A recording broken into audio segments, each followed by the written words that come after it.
So President Trump announced that he's taking hydroxychloroquine, which is, it's an anti-malaria drug, which people thought early on in the COVID crisis that this might have some positive effects, might be able to fight COVID-19, and there's been some study on it. Early on, there were some promising studies regarding hydroxychloroquine. The more time has gone by and the more studies have been done, the evidence now is more leaning in the other direction, that it really doesn't do anything necessarily good. We have better treatments like remdesivir, which reduces COVID time about 31%. And there's a bunch of things that they're studying, a bunch of things they're looking into, but hydroxychloroquine is really not on the top of the list of drugs that are the best to treat COVID-19. Well, what's hilarious is that Trump kind of latched onto this. There's an open question as to why he did latch onto it. Some are arguing that it's because of financial ties to the person or the company that makes it, and I don't know the details of that. It's certainly possible, but I do think that he also really believes in it. Maybe he read a couple articles and he was like, that's it, I got it. I don't need no double-blind studies. I don't need anything. I got it. The article's all I need, and I'm convinced. Certainly possible, but he's taking it now. He decided, I'm going to take it, and he's doing it, he says, for preventative reasons. There's been 1,000 stories about Trump was like in close contact with people who have COVID, whether it was at Mar-a-Lago with President Bolsonaro of Brazil and his, close staff, or whether there was a staffer in the White House, like Mike Pence's communications director or something like that, who had it and was in close contact with Trump. And so Trump finally realized, like, oh my God, I'm human. This is bad. I'm old. Like, I got to do something, right? So he started taking the hydroxychloroquine. Now, again, the recent studies are not looking good for this drug. And there's especially issues if you have, like, pre-existing conditions. So Neil Cavuto, who, by the way, suffers from a chronic illness. I forget which chronic illness it is. I'm blanking on it. I'm not going to get it. I think it's the same thing that Montel Williams has. I don't know if it's lupus, or I don't know if it's, let me actually look this up as I'm talking to you guys right now, because this is going to bug me if I don't come up with it. Montel Williams disease. He has multiple sclerosis. Now, let's see. I think it's multiple sclerosis then for Neil Cavuto. Let's type in multiple sclerosis. Multiple sclerosis. Yeah. In fact, few people know that Cavuto has multiple sclerosis. Despite being diagnosed 15 years ago with this degenerative neurologic disease, he continues to maintain a thriving career, serving as senior vice president, anchor, and managing editor of business news for both Fox Business Network and Fox News Channel. Okay, yeah. So he has multiple sclerosis. He has a chronic illness. But anyway, I don't know exactly how that's relevant to this story about hydroxychloroquine. I guess just that he's familiar with, like, taking medication, like he knows a thing or two about certain illnesses because he's dealing with one. But anyway, so he goes on his show and he lays into Trump. Watch this. Showed that among a population of veterans in a hospital receiving this treatment, those with vulnerable conditions, respiratory conditions, heart ailments, they died. There are also a number of other studies out, including the Journal of the American Medical Association, which examined some 1,438 individuals in the New York area across 25 hospitals from the middle of March to the end of March.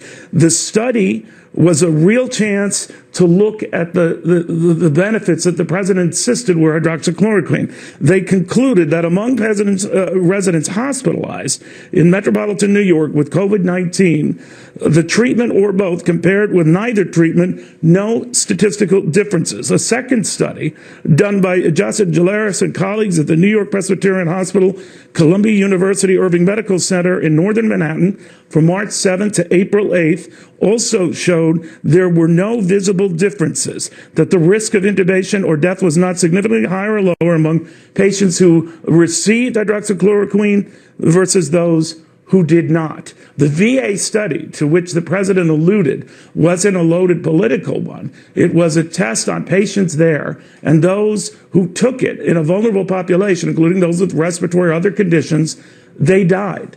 I want to stress again, they died. If you are in a risky population here and you are taking this as a preventative treatment to ward off the virus, or in a worst case scenario, you are dealing with the virus, and you are in this vulnerable population, it will kill you. I cannot stress enough. This will kill you. So again, whatever benefits the president says this has, and certainly it has had for those suffering from malaria, dealing with lupus, this is a leap that should not be taken casually by those watching at home or assuming, well, the president of the United States says it's okay. Even the FDA was very cautious about this unless in a clinical trial, safely and deliberately watched. I only make this not to make a political point here, but a life and death point. Be very, very careful. Damn. So that's rare. That's rare that you get a Fox host that's that, like, aggressively against something that Trump is talking about. Now, Trump says that he's I read an article yesterday that said Trump says he's stopping taking it in, like, a day or two. That then he'll be done and he won't take it anymore. I don't know if the reason he's stopping has anything to do with this pushback. But yeah, like, the evidence now is not great. But Trump was taking it, and he somehow was convinced that this is the way to go. And, you know, whatever White House doctor he has is a little bit of a cuck. And Trump's like, I want to take this. It's wonderful. I've read some tremendous things, some amazing things. And the doctor's like, yes, sir, yes, sir. Instead of, like, actually pulling out his medical credentials and saying, like, not really the best idea, bro. This is not really the best idea. But Neil Cavuto is deadly serious. I don't understand if Trump doesn't know or doesn't care that his word carries a lot of weight with a lot of people. Like, there are hardcore Trump supporters out there that love everything he says, everything he does, everything about this guy. And it's just flat out true that when you have somebody with that kind of sway, there are going to be a number of people who are like, the president's taking it, I'm going to try to take it. And, you know, there was that old story, which I don't think it was Trump's fault, where people took a different version of hydroxychloroquine, some other kind of chloroquine, and it was like a fish tank cleaner, and they almost died or something, and the media blamed Trump. I don't think that's fair, because it literally wasn't even the same drug. And at the time, Trump wasn't telling anybody to take it. He was saying, we have evidence that this might help fight COVID. So I don't blame him for that. But if there are people who start taking it now because of what he says, that's a different story, because he says, I'm taking it and I don't have any COVID symptoms, and so it might help. Like, yeah, I think there's going to be a decent number of people who are hardcore Trump stans who are like, well, I'm going to take it too. If President Trump's taking it, it's good enough for him, it's good enough for me. It's good enough for the president, it's good enough for me. And like Neil's laying out there, hey man, if you got some pre-existing conditions of a certain variety, this is really, really dangerous stuff. It could kill you. It could kill you. So I don't know what's going on in Trump's mind. Honestly, I'm inclined to believe that really he read an article or two early on in the process that, like, had glowing praise of hydroxychloroquine, and he really thought, like, boom, I got it. This is it. This is like the magic solution. I really think that, and that's a kind interpretation to Trump, that he read an article or two and he thought, like, oh, this is it. This is the thing that helps.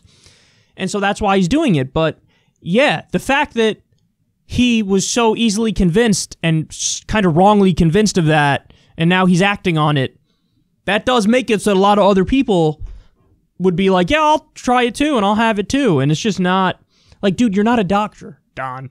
You're not a doctor. And he definitely used his force of personality to try to get the White House doctor to give him the prescription, and he got it. And he got it. I've seen a bunch of doctors now come out and say, like, no, I wouldn't have given him a prescription for that. Of course not. I tell him, this is what you're doing. There's not good evidence for taking it. Like, what are you doing? So, Neil Cavuto, by the way, in reaction to this clip, good googly moogly. The bowels of hell opened up on his face. He got nonstop, hate mail, hate tweets as expected. Trump said something on Twitter to the effect of, like, we missed the great Roger Ailes, and, taking a shot at Neil Cavuto. And it's so funny how, like, any kind of correction or disagreement to Trump is, like, personal. It's like, dog, this is not personal. You're taking a pill that there's really not solid evidence for. early on, I could understand being confused and thinking, hey, this might have a positive effect, because I thought so too. I saw the articles. But, like, we're at the point now where there's new evidence. It's not that great. It shows that hydroxychloroquine really is not the way to go. And so people are going to respond to that. Like, what do you expect, Don? That whatever you say is totally final and nobody could say, hey, man, I don't know about that. Nobody's allowed to dissent ever? Is that... Because what he's doing here, whether or not he realizes it, is super reckless. Like, it is reckless. You're just taking a pill. Not great evidence for it. Other people might want to do the same thing now. If you have pre-existing conditions, it's dangerous. It's just, like, what are you doing, man? But then again, we're talking about this as if this is surprising, but this is from the same dude who, in the press conference not too long ago, was casually talking about how UV light really does kill this virus. It's really amazing. It's really tremendous. What we got to try to do is find a way. We got to get the UV light inside the body. Can we get the UV light inside the body? Is that something we could do? Are we looking into that? Are we studying that? And you've heard of these tremendous stories about a disinfectant. There's a disinfectant, and the disinfectant kills it within a minute. Within a minute. It's unbelievable. It's really something else. It's really something special. And we're going to look into that very strongly. And we're looking into maybe, can we get that inside? If we can get the disinfectant inside the body. This is who this guy is. He was talking about disinfectant and UV light, getting it inside the body. So we shouldn't be surprised. If anything, the hydroxychloroquine love is a step up from that. It's like, oh, he's graduated to a slightly more serious position of, like, at least something that's actually, like, there was originally some evidence for, at least. So, anyway, I couldn't believe when he said, yeah, I'm taking it. It's like, what? You're really taking... Bro, you're the president, dog. You can't just, like, willy-nilly. Yeah, I'll take this. Hey, man. I know we've speculated on this before, but who knows what else he's taken. Adderall is one that popped in my mind many times. He's got to be on some sort of stimulant, because when you see him in those rallies and you see him in those debates, you're like, bro, you're in your 70s and you're sort of fat. And you're up there ranting and raving and moving and sweating and just going on. And it's like, I don't know if that's just caffeine, dog. That doesn't really look like just caffeine. But anyway, I'll tell you what, if I was president, you bet your ass I'd be taking some Adderall too.